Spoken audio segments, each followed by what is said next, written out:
ኤፕሪል 7 የዕለቱ መልእክት ርዕስ ልብን ማሳረፍ።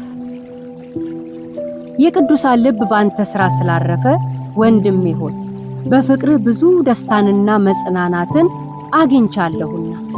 ፊልሞና ቁጥር 7። በቤተ ክርስቲያን ውስጥ የቅዱሳን ልብ የሚያሳርፉ አማኞች ሲገኙ ብዙ ደስታና መጽናናት ይመጣል። በዛሬው መልእክታችን የቅዱሳንን ልብ ስላሳረፈው ፊልሞና እንመለከታለን። ፊልሞና ቤቱን ለቅዱሳን ወለል አድርጎ የከፈተ አማኝ ነበር። የቆላስያስ ቤተክርስቲያን ቤት ለቤት በነበራት ጉዞ አገልግሎቷን ተሰጥ የነበረው በፊልሞና ቤት እንደነበረ ይነገራል። ይህ አማኝ በዚያ ዘመን የባሪያና ጌታ የሚሉ የመደብ ልዩነቶችን ወደ ጎን በማለት ሰዎችን ሁሉ በክርስቶስ አንድና እኩል እንደሆኑ በማሰብ ያለ ልዩነት ሁሉን ያስተናግድ ነበር።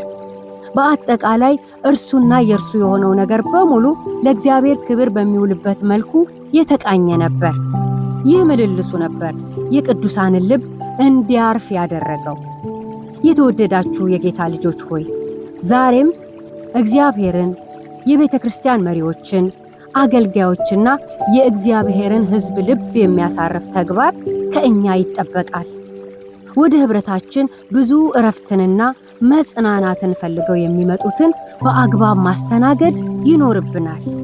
አንዳንድ ጊዜ ህብረት ላይ የልብ ስብራት እንደገጠማቸው በመናገር ብዙም የማይቀርቡ ብዙም የማይርቁ ፕሮግራሙ እንዳለቀ ቶሎ ብለው ወጥተው የሚሄዱ ማንንም ማግኘት የማይፈልጉ ሰዎች አሉ።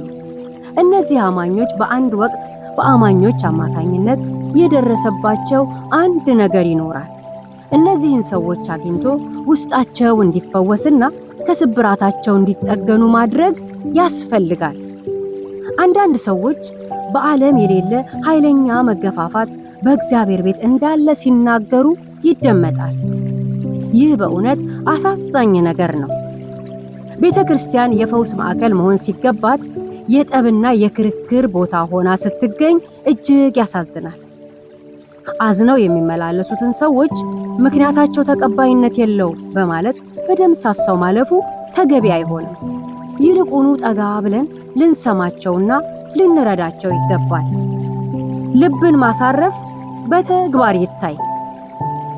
አንዳችን ለሌላችን የበረከት የደስታና የመጽናናት ምክንያት እንጂ የስብራትና የሐዘን ምክንያቶች አንሁን። እንግዲህ ራሳችንን ስንመለከት የቅዱሳን ልብ በእኛ ያርፋል ወይስ ያኮርፋል? ይጽናናል ወይስ ያዝናል? ህብረታችን ውስጥ በስመ ጥርነት ከሚታወቁ ሰዎች መካከል ቀዳሚዎችና ተጠቃሾች እንሁን። በክርስቶስ ዕረፍት አርፈን ሌሎችንም እናሳርፍ። ይሁንልና ልብን ማሳረፍ